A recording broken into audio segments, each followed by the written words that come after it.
महाराज जी, महाराज जी आपके चरणों में दंडवत प्रणाम। महाराज जी आपसे मिलकर लगा कि जग झूठा है और नाम सच्चा है। अब इस झूठी दुनिया में रहते हुए लगता है कि कुछ साथ नहीं जाएगा। जो काम करता था पहले उसमें एक उत्साह नहीं रह गया, सब मिथ्या सा लगता है। महाराज जी संन्यास लेने का उत्साह नहीं है, साहस नहीं है, बीच सा फंस गया हूँ महाराज जी। नहीं, बीच में फंसना नहीं। अब और स्ट्रांग बनो कि आपकी रुचि ना होते हुए आपको उस कार्य को करना है, कि अपने मन को भक्तिमय करते हुए कार्य करना है। कि जैसे हमारा मन नहीं, हमारा मन है कि एकांत में बैठो चुपचाप, लेकिन हमको सेवा मिली है तो अब ये सेवा हमें करनी पड़ रही है। ऐसे आपको सेवा मान के करनी है। जो आप व्यापार करते हो या जो भी नौकरी करते हो या किसानी करते हो, उसे सेवा मान करके कि परिवार रूपी भगवान की सेवा के लिए अर्थ चाहिए, इसलिए सेवा करो। मेरी रुचि तो नहीं, संसार में रुचि ना होना यही भक्ति का लक्षण है, लेकिन उस कार्य को सम्यक करना ये भी भक्ति का लक्षण है। जैसे अर्जुन कह रहे हैं मेरा संन्यास लेने का मन है,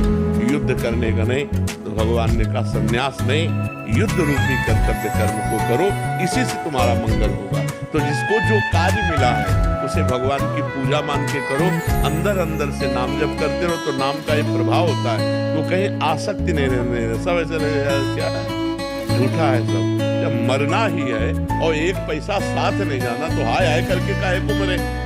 खूब नाम जप करे तो अंदर अंदर नाम जप करो, बाहर से वही कार्य करो जो एक संसारी आदमी करता है। तब तो प्रवीणता, और सब छोड़ करके बैठ गए तो कायरता।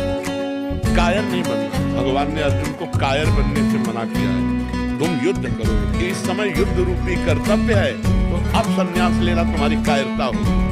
कि युद्ध से पीठ करके संन्यास ले लिया तो अपने कर्तव्य कर्म से पीठ मोड़ करके ऐसे बैठ जाना चाहिए। तो इसलिए ना संन्यास लेना है, ना कहीं जाना है।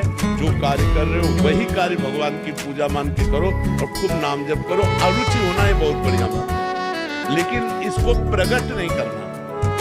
हम आपसे मिल रहे हैं, हाथ मिला रहे हैं, हमारा कोई संबंध नहीं, कोई रुचि नहीं, लेकिन हम इसको झलकने नहीं दे रहे। और आप कैसे, ऐसा लगा कि मैं खुशी हुआ आपसे मिल करके। ये हमारा नाटक होना चाहिए। जो हमें रोल मिला है उसमें हमें परफेक्ट उतरना है। भाई के साथ भाई जैसा व्यवहार, बहन के साथ बहन, दोस्त के साथ दोस्त, माता पिता के साथ वैसा, सबके साथ वैसा व्यवहार करते हुए कहीं भी रुचि नहीं। यही भक्ति की कला है। कहीं भी अपनापन नहीं, वो अपनापन गुरुदेव से, भगवान से है, लेकिन वो व्यवहार वैसे ही कर रहा है जैसे एक संसारिक पुरुष करता है। समझ रहे ना? राधे राधे महाराज जी। महाराज जी हमें ऐसी कौन सी बातों का जीवन में ध्यान रखना चाहिए जिससे हमारे गुरुदेव और राधा रानी हमसे कभी नाराज ना हो? सबसे पहली बात भगवत विस्मरण न होने पाए, सबसे पहली बात। दूसरी बात आचरण अपवित्र न होने पाए। तीसरी बात भोजन अपवित्र न होने पाए। चौथी बात संग अपवित्र न होने पाए। इतने में काम हो जाए। यदि हमारे आचरण पवित्र हैं, कुसंग का त्याग है, नाम जब चल रहा है, भोजन भगवान को भोग लगा के पाते हैं, हो गया काम। इतने में परमात्मा आपको पुष्ट हो जाएगा। जिसका चरित्र ठीक नहीं है, वो चरित्रहीन पुरुष कितना भी बलवान, बुद्धिमान, कुलवान, विद्वान हो, हमारे यहाँ मान्यता है। रावण कुलवान था, उत्तम कुल कुलस्थ का नाती था। और विद्वान तो आज भी जब शिव अभिषेक होता है तो उसका लिखा हुआ स्तोत्र तांडव जटाटवी गलत ज्वल प्रवाह पावित स्थले। और बलवान तो कैलाश को ऐसे भुजाओं में उठाकर झूले की तरह भगवान शिव पार्वती को झुलाया, ऐसा महाबली। लेकिन हमारे यहाँ राम चरित्र गाया गया, रावण चरित्र नहीं। तो हमारा यदि चरित्र ठीक है, हमारा संग ठीक है, हमारा भोजन ठीक है और भगवत स्मरण चल रहा है, इससे बढ़कर के कोई लाभ नहीं है। हमको त्याज्य करना है कुसंग का, ऐसे आहार का जो अभक्ष्य भोजन है, ऐसे मित्र नहीं बनाने जो गंदे आचरण वाले हैं, और हमें अपना चरित्र सुरक्षित रखना है। इसी से श्री जी की कृपा प्राप्त हो जाए। एकादशी दिन फलार होता है तो बच्चे आश्रम से बाहर खाने जाते हैं क्योंकि फलार खाना ना। नहीं, ऐसा नहीं करना चाहिए। जिस दिन एकादशी है अगर फलार है तो हमें लगता है कि हमें फलार ही खाना चाहिए। भगवान के लिए एक दिन व्रत रहने में क्या जाता है, मर थोड़ी जाएगा। हमारे आश्रम के बच्चे तो खास कर। नहीं, ऐसा नहीं करना चाहिए। जिस दिन एकादशी हो तो हमें लगता है जो जैसे उपासना के अनुसार है, तो एक दिन अन्न छोड़ने में क्या जाता है। एक दिन वैसे आंतों का सिस्टम भी आपका ठीक हो जाएगा, ये स्वास्थ्य मतलब स्वास्थ्य लाभदायक है। एकादशी भगवान की प्रसन्नता के लिए रहना चाहिए, सबको रहना चाहिए और डट के फलाहार नहीं पाना चाहिए। 24 घंटे में एक बार थोड़ा कुछ डाल लो, शेष 14 दिन तो फिर अन्न डालना ही है। अगर एक दिन हम उपवास करते हैं तो हमारी आंतों को थोड़ा विश्राम मिलता है, हमारे स्वास्थ्य को लाभ मिलता है और भगवान की आराधना बन जाती है। दीपा वाजपेयी जी कानपुर से। राधा वल्लभ शेरवंश महाराज जी, राधा के लिए कुल में आपके श्रीमुख से राधा नाम की महिमा सुनकर मैं निरंतर राधा नाम जप करने का प्रयास कर रही हूँ और कीर्तन भी कर रही हूँ। महाराज जी, मेरा प्रश्न है कि नाम जप और राधा नाम कीर्तन से मेरा श्री जी से साक्षात्कार का सपना पूर्ण हो जाएगा? पूर्ण हो जाएगा, इसी से पूर्ण होता है, इसी से। कृष्णा शर्मा जी राजस्थान से। श्री हरिवंश महाराज जी, भजन नहीं बन रहा, भाव भी नहीं है, बट अंदर एक बात है कि नाम जब निरंतर नहीं होने पर एक निश्चिंतता है कि हमें शामा शाम इसी जन्म में मिलेंगे, हमें निकुंज जाने का नहीं,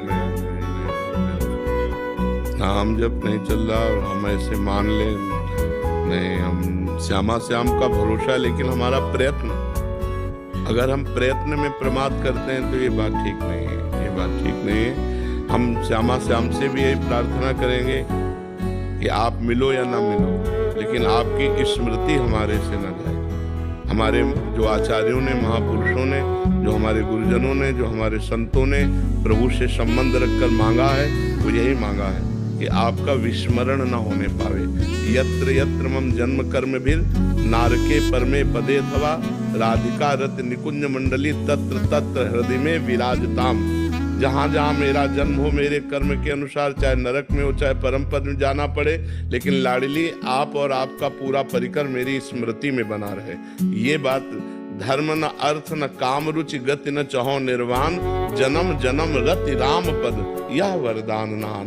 हर सीताराम चरण रति मोरे, अनुदिन बढ़े अनुग्रह तोरे। तो रति का स्वरूप क्या है? स्मृति, अपने आराध्य देव की सतत स्मृति। और सिद्धों का भजन होता है, साधकों को भजन करना पड़ता है। राधा राधा राधा। हमारा मन नहीं लग रहा तो हम कीर्तन कर रहे हैं, हमारा मन नहीं लग रहा है तो हम सत्संग सुन रहे हैं, हमारा मन नहीं लग रहा है तो हम शांत भाव से बैठ जाते, लेकिन कोई कुमार्गामी प्रवृत्तियों का आचरण नहीं करते। तो तमोगुण आया है, रजोगुण आया है, थोड़ी देर में बदल जाएगा, फिर राधा राधा। अब ऐसा नहीं कि हमारा भजन हो ही ना, आश्रय पक्का है, तुम्हारी बात पक्की हम मानते हैं, लेकिन प्रयत्न में प्रमाद नहीं।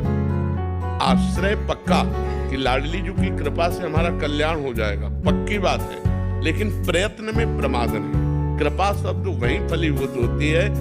देखो गोस्वामी तुलसीदास जी ने कहा है, मन क्रम बचन छाड़ी चतुराई, भजत कृपा करी है रघुराई।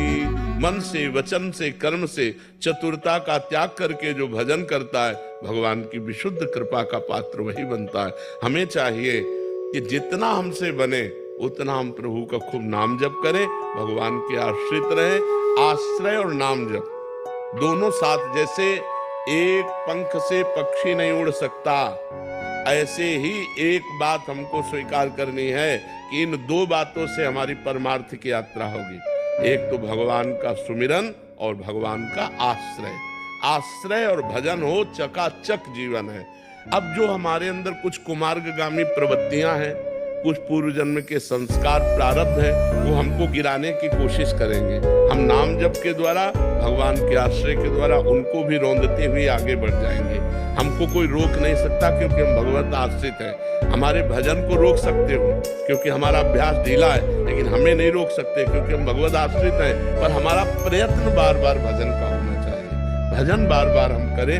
भजन के लिए ऐसा न करें कि हमारा भजन भी नहीं होता तो चलेगा, नहीं, फिर नहीं चलेगा, फिर नहीं चलेगा। जैसे पतंग है प्रिया प्रीतम और डोरी है नाम। डोरी हम खींचेंगे तो प्रिया प्रीतम रूपी पतंग हमारे पास आ जाएगी। अगर नाम रूपी डोरी ही छोड़ दी तो संशय है कि प्रिया प्रीतम रूपी पतंग को पकड़ पाना। पतंगो यथा तो अनुभ्राम्यमाणा, जैसे पतंग है वैसे डोरी को जब हम खींचते हैं तो नाम रूपी डोरी।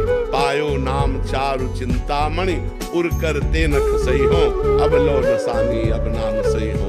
अब तो एक मिनट भी भगवत भजन के बिना नहीं जाने देंगे। पायो नाम चारु चिंतामण उर करते न खसइयो। हृदय रूपी हाथ से इस नाम रूपी चिंतामणि को हम नहीं छोड़ सकते।